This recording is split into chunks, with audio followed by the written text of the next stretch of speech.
Welcome to the world of science fiction stories, and don't forget to share and subscribe the channel. You've seen me naked, human, now you must marry me.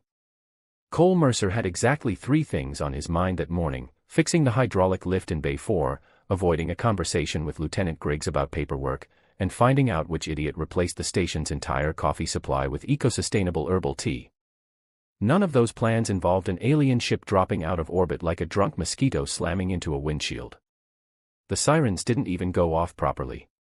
They hiccuped, squealed, then gave up with a digital sigh that sounded like regret. Cole was elbow deep in the guts of a faulty compressor when the outer alarms finally kicked in, warning him several minutes too late that something had crash-landed within 3 clicks of Deepwell Station. He groaned, wiped a smudge of grease off his cheek, and squinted at the shaky telemetry feed blinking on his datapad. The object wasn't broadcasting any friendly pings, wasn't shaped like any Earth tech he recognized, and was currently embedded in the desert like it had tried to high-five the planet and lost. Unscheduled visitors, he muttered, grabbing his tool belt and slapping the panel shut. Fantastic. Outside, the sun glared off the cracked glass of the observation dome. Cole hopped into an old crawler, which growled awake like a cranky cat being sat on. He drove toward the crash site with one hand on the wheel and the other nursing a thermos of truly atrocious tea.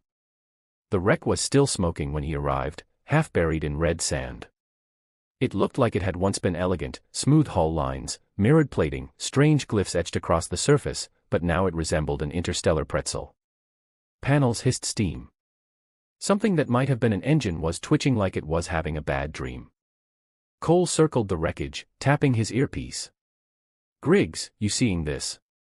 A burst of static. "We're trying to, visuals cut out, is it alien?" "If it's not," Cole said, "then someone in engineering needs to explain why we haven't been selling these at the gift shop." He found the airlock, or what was left of it, and pried it open with a grunt. The interior smelled like ozone and burned electronics. Lights flickered, casting eerie shadows across sleek panels and strange organic tubing that pulsed faintly like veins in metal. He wasn't expecting the figure slumped against the bulkhead. Not expecting it to move, let alone stand up, eyes glowing faintly in the gloom. Not expecting the being to be humanoid, female, bleeding. Definitely not expecting her to peel off the top half of her suit, exhale sharply, and drop it in a steaming heap at her feet. Cole said intelligently, his brain quietly throwing up its hands. The alien woman straightened, her long ears twitching as she scanned him. Her skin shimmered slightly like heat ripples, and her hair hung in a glossy black sheet to her shoulders. The suit had clearly been regulating her temperature and failing. Steam rose off her like mist from a hot spring. He did his best not to look directly at her, which was difficult since she was now very, very not wearing much. "Hey, I didn't see anything," Cole blurted, covering his eyes with one hand and waving the other vaguely in her direction. "Well, I mean, I did, but I wasn't trying to. I was just—" "You have seen my form of truth," she interrupted, her voice smooth but clipped. "I am Viria of House Thalen. You will marry me." Cole slowly lowered his hand, blinked, looked around as though perhaps someone nearby had a better idea of what was happening. There was no one, just the wreck, the smoke, and this half-dressed alien declaring their engagement. "Excuse me," he said. "You have witnessed the unshielded flesh," Viria said calmly, as though reciting a rule from a very serious and very weird handbook. "According to Ellison protocol, we are now bonded." "That can't be real," Cole said. "It is law." "No, I mean that literally cannot be a real thing." "That sounds like a prank." "A bad one." "Who writes these rules?" "Ancestors," she said. "Your ancestors were horny pranksters." Viria frowned. "You mock the bond." "I mock everything when I'm confused," Cole admitted. "It's a defense mechanism. Some people sweat, I make bad jokes. It's either that or scream." She tilted her head. "You do not wish to be my mate?" "I mean, I don't even know your last name, or if you even have one." "Do you have one? Do you even like coffee?" "These are important questions." She walked past him calmly, picking up a broken piece of equipment from the wreck and inspecting it with a disappointed noise. "Your reluctance is noted, but the bond cannot be undone."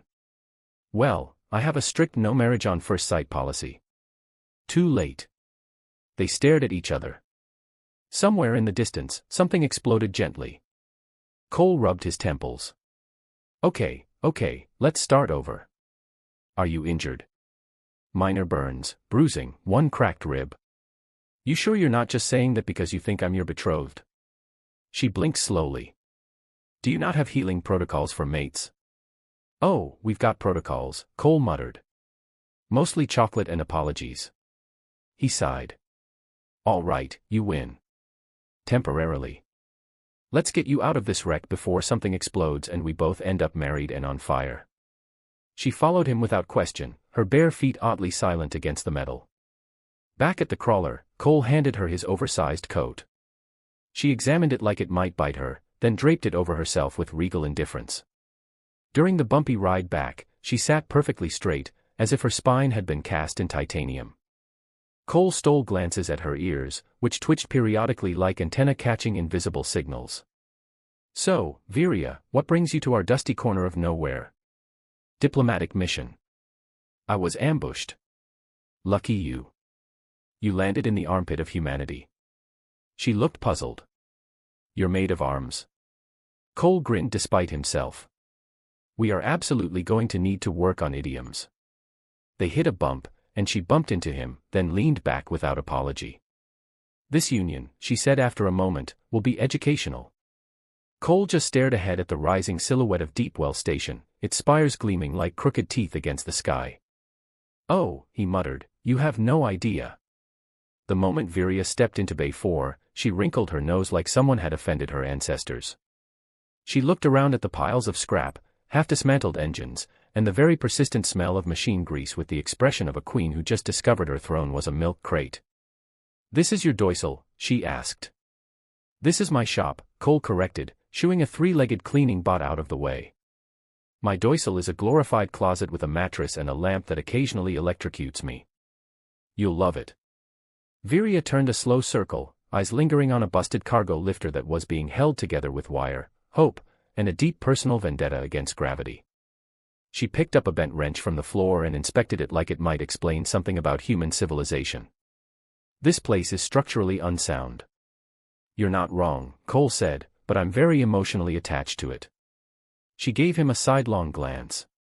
You are a strange species. Cole tossed his jacket onto a chair, then immediately regretted it when the chair collapsed. The feeling's mutual, princess. I am not a princess. Well, forgive me if I assumed that the glowing eyes, perfect posture, and declaration of sacred nudity-based bonding made you royalty. She considered that. No, but I am of a high diplomatic rank. Ambassadorial. Direct heir of the Thalen bloodline. Great, Cole muttered. I married space nobility. My high school guidance counselor would be thrilled. He began to sort through the emergency rations in the back cabinet, looking for anything edible.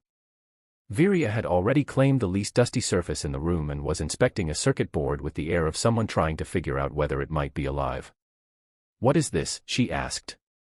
That's a processor chip from an old mining drone. Fried. Useless. She licked it. Cole blinked. Did you just? Why would you? Please don't taste the electronics. It contains traces of lithium, carbon, soot, and regret, she said thoughtfully. That last one's probably mine. The overhead lights flickered. Cole slapped the wall panel. The lights flickered again, then stayed on. For now. So, he said, we've got about 2 hours before anyone official realizes you're here. That means 2 hours to figure out what to do with you. I am your mate, Viria said simply. Yes, and I'm also apparently your Earth husband by accident, but let's not make it weirder than it already is. She folded her arms. Your culture does not take binding oaths seriously. We barely take recycling seriously. You should have seen how long it took us to agree bread shouldn't come in 20 layers of plastic.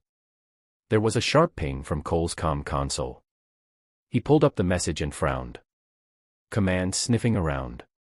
Says there's anomalous activity reported near the impact site, which, for the record, is code 4, we're sending someone to make your life hell. Then you must hide me. Oh sure, Cole said. Let me just clear out a hiding spot between the broken reactor core and the fridge that smells like betrayal. I can compress my skeletal structure to fit into small spaces. That's actually kind of useful. And disturbing.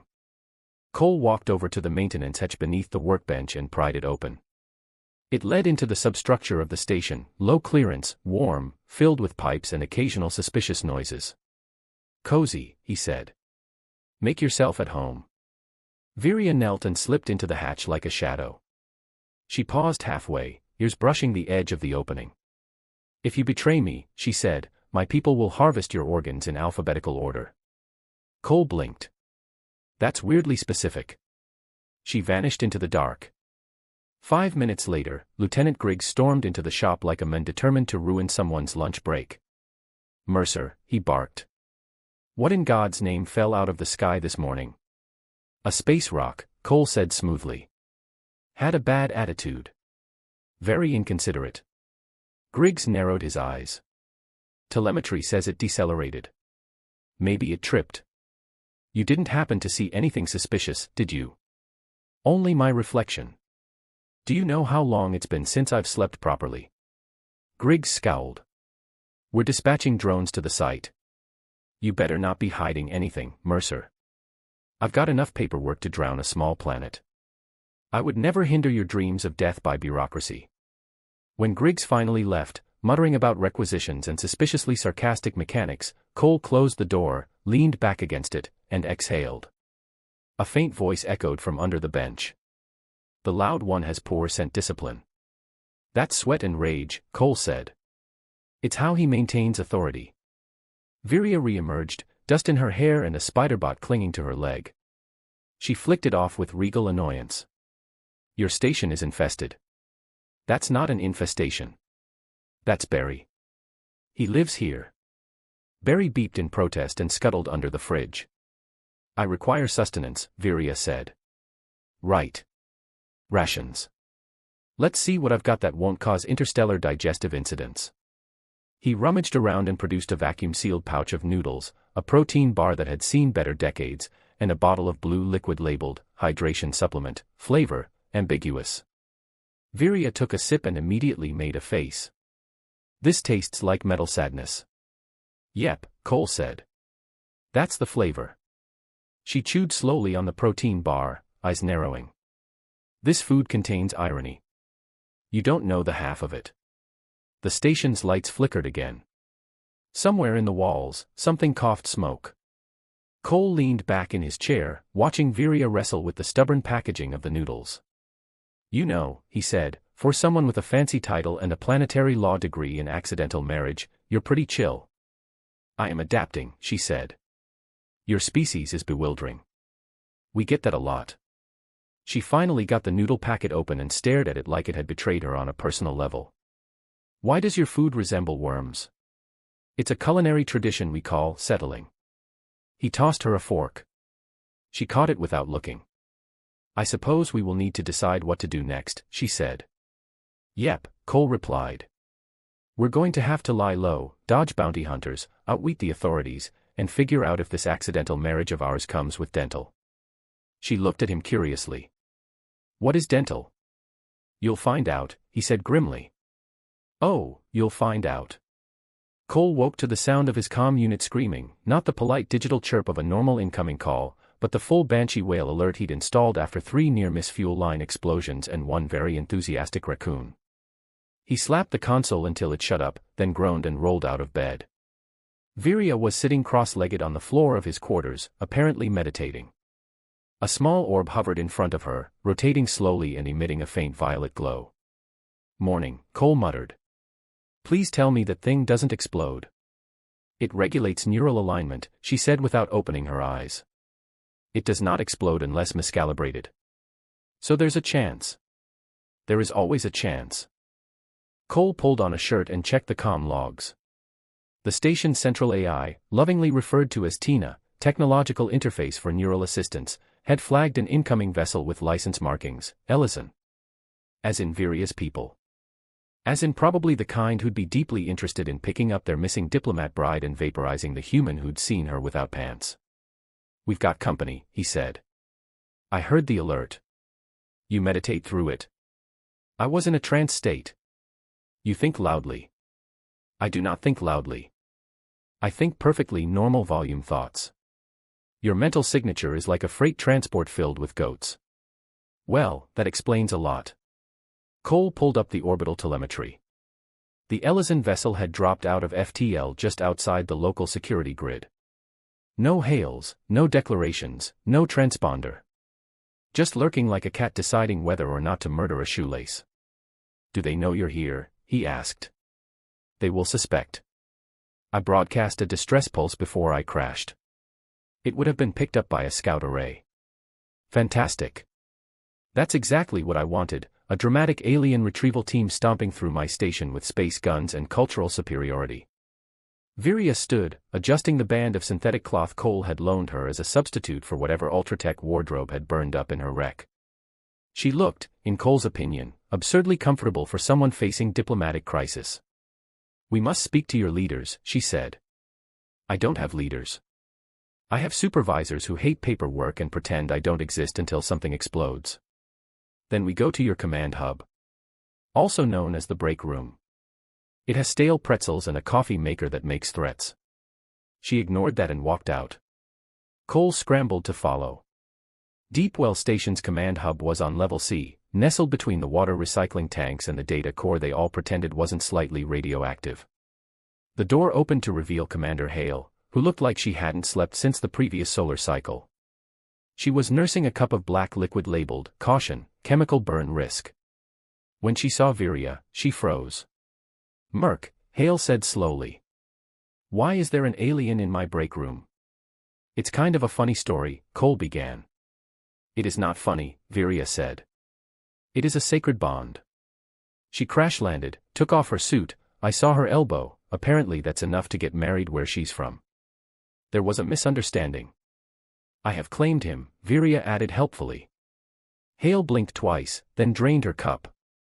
I am going to pretend I'm in a stress-induced hallucination and see how long I can ride that out. Cole handed her a data pad.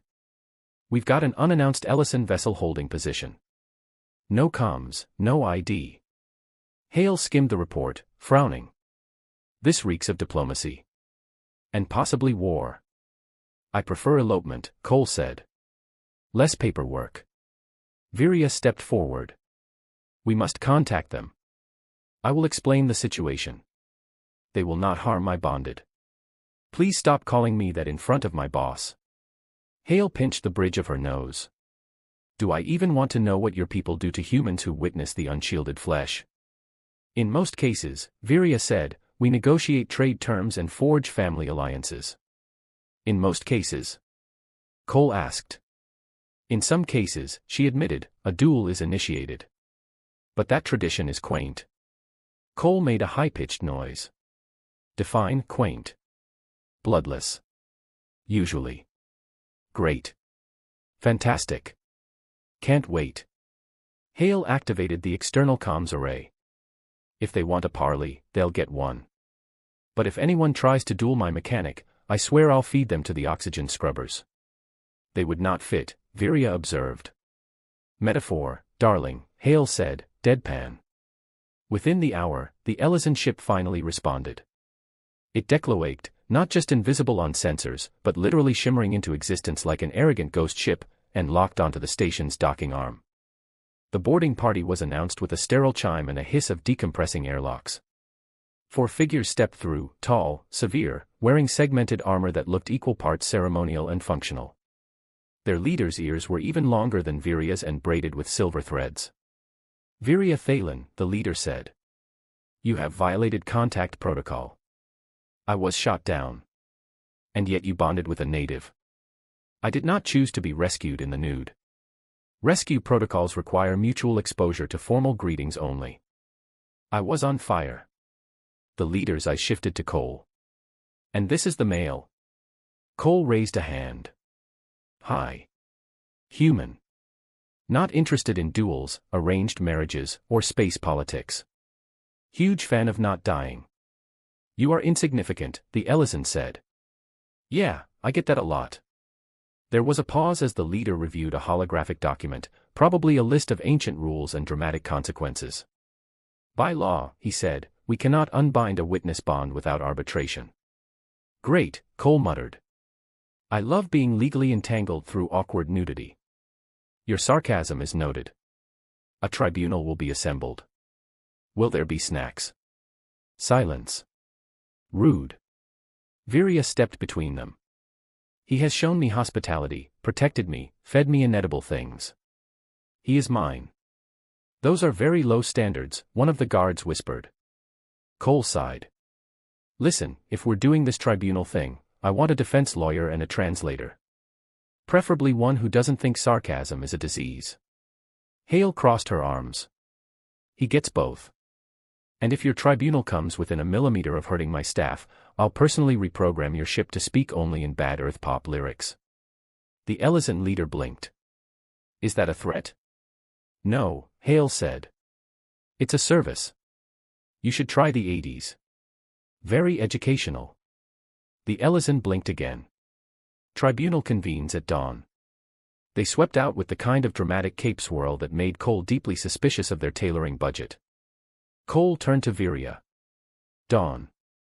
It is a traditional time for conflict resolution, she said.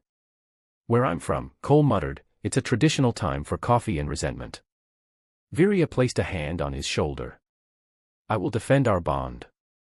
Please just make sure nobody dies, Cole said. Especially me. No promises. Cool. I'll go make sarcastic t-shirts for the trial. Excellent. I will prepare the blood oath ceremony. Cole blinked. The what now? She smiled. Quaint tradition. He groaned. I need a nap. Or a time machine. Cole spent the early hours before dawn surrounded by legal documents he didn't understand, ceremonial robes that didn't fit, and one cup of synth coffee so potent it might have been banned in several sectors. Across the room, Viria was consulting with a translucent Elysian projection, some kind of sentient AI advisor with the personality of a very tired librarian. The human, the AI droned, has no formal education in interstellar law, no military rank, and no noble lineage. He is an unsuitable mate. I like his smell, Viria replied. Cole looked up. I'm sorry, was that your whole defense? He has resilience, she added. Still just barely a compliment. And he brews stimulants from burnt vegetation. I'm a catch. Clearly. The AI flickered, unimpressed. Your bond will be challenged. He will need representation. I nominate Tina, Cole said. She's the station AI. She once threatened to kill me over a typo, and she passed the bar exam for fun. Tina's voice filled the room. I also majored in petty vengeance. Viria nodded. Acceptable. By the time the tribunal chamber was ready, Cole had changed into the closest approximation of Elysian formal wear, an overly elaborate tunic, shiny boots, and a sash that kept migrating north like it was trying to strangle him. Viria wore something simple by Elysian standards, a gown that shimmered like plasma under a magnetic field and had far too many clasps. The chamber itself had been retrofitted from Deep Well's old hydroponics bay. The Elysians brought in some kind of gravity-suspended architecture, curved platforms floating midair, glowing script hanging like banners from nothing. At the center hovered a crystalline orb, acting as the court's translator and recorder.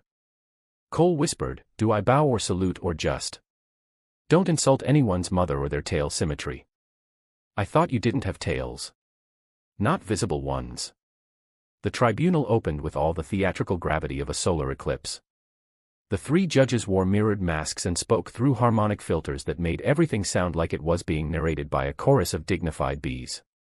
Present your bond, said the center judge. Viria stepped forward and placed her hand on Cole's shoulder. He saw me ungarment in a moment of mortal danger. I recognized the witness. I accepted the bond. The left judge hummed. But he is not Elysian. And not a chosen consort. He saved me. It is our tradition. The right judge turned to Cole. And you, human, did you accept this union willingly? Cole stepped forward. I was mostly trying not to die. And also, I didn't know nudity came with a marriage certificate. There was an awkward pause. The center judge buzzed. Ignorance is not innocence. Neither is accidentally falling into a romance novel, Cole muttered. Tina's voice cut through. Objection. The witness did not enter this bond with intent.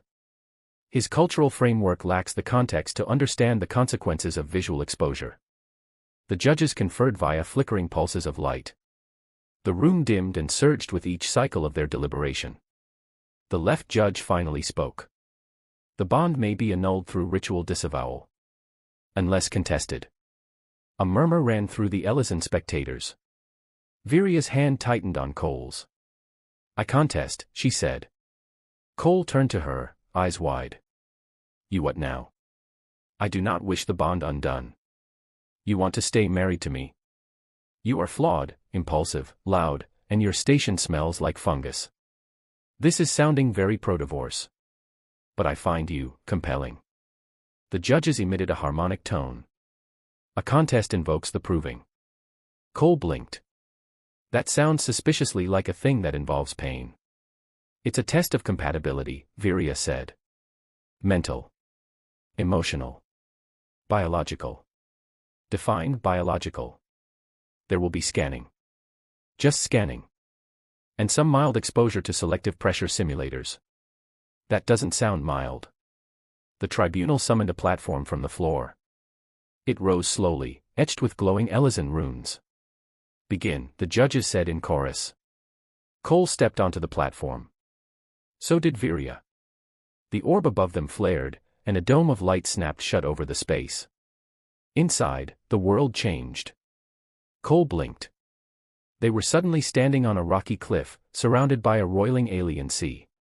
Strange moons hung in the sky, and something large moved beneath the waves. This is a simulation, Viria said calmly. A composite of our emotional resonance fields. The sea exploded in a geyser of pink mist. A tentacled monster made entirely of overdue taxes and Cole's childhood embarrassment loomed into view. Oh great, he said. It's my anxiety. You named it. Kevin. He feels like a Kevin. Viria faced the creature. Do not run. Running is my best quality. She raised her hand. Light exploded from her fingers, driving the beast back into the depths. Okay, Cole said. That was hot. Focus. Next, the cliff melted into a cityscape, sleek towers, air cars, a skyline made of shifting equations. This time, Viria flinched. What is it? Cole asked. My future. What I was raised for. 1,000 tiny versions of her parents appeared, all pointing, judging, reciting ancient proverbs about duty. Cole stepped forward. Hey, leave her alone, simulated people. He threw a rock. It passed through them harmlessly, but the message was clear. The holograms faded. You defended me, Viria said. I owed you. You zapped Kevin. They were back in the chamber. The dome lifted. The judges emitted a warm tone. You are not compatible by tradition, said the center judge. But by resonance, the left judge added, the bond is genuine. You may choose to remain bonded, the right judge added, or separate without dishonor. Viria turned to Cole. The choice is yours. He rubbed the back of his neck. You're weird and intense and sometimes kind of terrifying. She waited. But I kind of like that about you. She smiled. I guess what I'm saying is. He paused. Do I still have to move to your planet? There's a guest room. I'm in. On one condition. Yes. No more blood oaths. Without warning, she held out her hand. Agreed. They shook on it. The judges nodded, and then, unexpectedly, the Ellison audience broke into polite applause. One even threw a small glowing flower. Cole caught it. Did we just survive a cosmic marriage trial? Yes, Viria said. And next comes the wedding feast. Cole groaned. Is it also a test? She grinned. Only if you survive the fermented worm wine. Cole didn't think space weddings were supposed to involve hover goats, but here they were. A dozen of them floated gently past the observation deck, their wool dyed in Ellison ceremonial colors, glimmering violet, moon gray, and an unsettling shade of electric teal. Viria assured him the animals were symbolic. Cole wasn't convinced the goats knew that. Do they usually drool this much during holy rituals, he asked, eyeing one that had taken a special interest in his pant leg. They sense your hesitation, Viria said. It excites them. Good to know I've got a fan club. Small, fuzzy, mildly predatory. Inside the chamber, the Elisi delegation had outdone themselves. Light sculpted columns stretched into fractal arches, ambient soundscapes flowed like music underwater, and a buffet table included something that looked suspiciously like live sushi offering political commentary. Commander Hale, flanked by 2 engineers who'd lost a bet, tried to blend in by wearing formal uniforms and holding cups of alien punch that smoked slightly. Tina floated overhead, projecting a glowing banner that read, "Interspecies nuptials, may the bureaucracy never catch up." Cole adjusted the collar of his second ceremonial outfit, this one less choke-happy, though still alarmingly embroidered with what Viria claimed were Elizant runes for commitment, harmony, and unexpected nudity. The last one glowed. "I'm still not sure about this," he muttered. "You could flee," Viria said. "We would hunt you.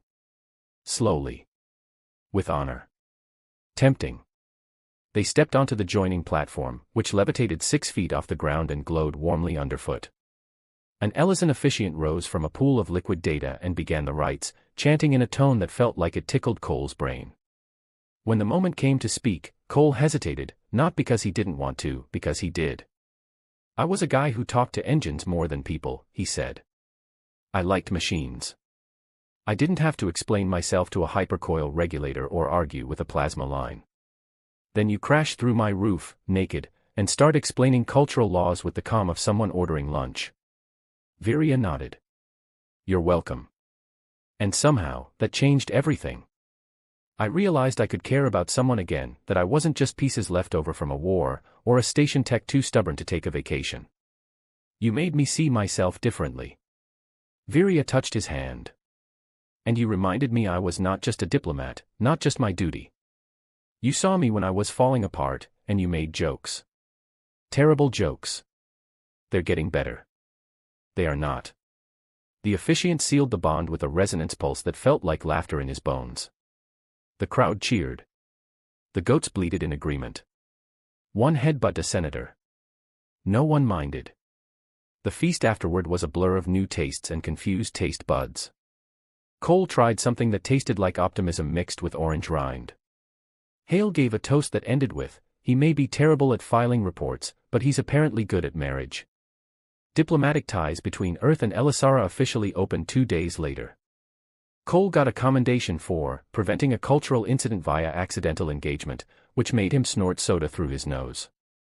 Viria received a medal for enduring primitive courtship conditions, which she wore proudly on her ceremonial robes. They took turns visiting each other's homes. Cole learned to float through Ellison gravity gardens without vomiting. Viria tried Earth pizza and declared it chaotic but satisfying. They once co-piloted a cargo hauler through an asteroid field while arguing about whose species invented sarcasm first. Late one night, Cole sat on the hull of Deepwell Station, legs dangling over the edge, stars stretching around him like spilled sugar. Viria floated beside him, drinking something green that steamed upward. "Did you ever think this is where you'd end up?" she asked. He chuckled. "Married to a space elf with combat training and diplomatic immunity. No, can't say I saw that coming. Do you regret it?" "Only that I didn't meet you before you melted a hole in my landing bay." She smiled. "That was a very dramatic entrance. I'll say. Most girls just text." They stayed there, watching satellites blink past and distant systems breathe in infrared. A message pinged on Cole's personal console, a request from Ellison High Command. Help establish a new interspecies repair and relations outpost. His name was on the top of the list. He showed it to Viria. "You up for a bigger adventure?" She sipped her drink. "Only if you promise to keep making terrible jokes." "Deal." He leaned against her, the stars above, the station below, and somewhere between those 2 points, an entirely ridiculous, completely unexpected love story that had started with a crash and turned into a future. The end.